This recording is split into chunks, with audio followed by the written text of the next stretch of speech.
BJP করলেই washing machine, BJP করলেই সাদা, আর অন্য দল করলেই কাদা। শোনো বাবা, দিনও যেমন হয় রাতও তেমন হয়। বিজেপি के আমি বলি पिंटू बाबू।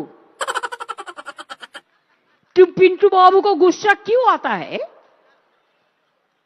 बंगाल में 454 टीम भेजा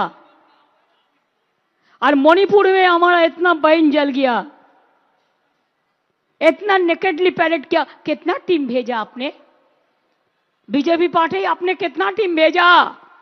ইলেকশনের সময় আবার আসবে, আবার গ্যাস বেলুন ফোলাবে, ওই গ্যাস বেলুনটা ফুটো করে দিতে হবে। ঠিক আছেন? লোকসভা নির্বাচনের আগে সবার অ্যাকাউন্টে 15 লক্ষ টাকা করে জমা দিব কইছিল না? বলেছিল কি বলেনি? বলেছিল কি বলেনি? সব মানসিরে 15 লাখ কইরা জমা দিবে।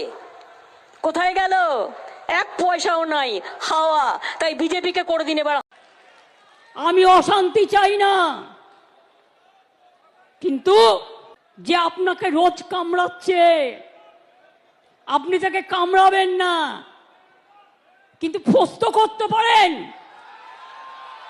রামকৃষ্ণ পরমহংসদেব বলেছিলেন, একটা গোখরে সাপ তার কাছে গিয়ে বলেছিল, ঠাকুর তুমি তো আমাকে কামড়াতে বারণ করেছো, আমি কাউকে কামড়াই না, কিন্তু আমাকে অনেকে ইট মারে, আমার রক্ত পড়ে, আমার খুব কষ্ট হয়।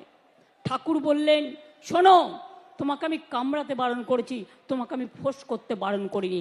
আগামী দিন আপনাদের কাজ হচ্ছে চক্রান্তকারীদের মুখোশ খুলে দিয়ে ফোঁস করতে শিখুন। কে ভয় দেখিয়ে জেলে পুরে দিলেও আমাকেও যদি জেলে পড়েন, আমি জেল থেকে ফুটো হয়ে বেরিয়ে আসব। আমি এখনো বলি, রাজ্যের হাতে পাওয়ার নেই। রাজ্যের হাতে পাওয়ার থাকলে আমি 7 দিনে করে দেবো। যারা ধর্ষক করবে তাদের একমাত্র শাস্তি ফাঁসি, ফাঁসি, ফাঁসি, আর কিছু নয়।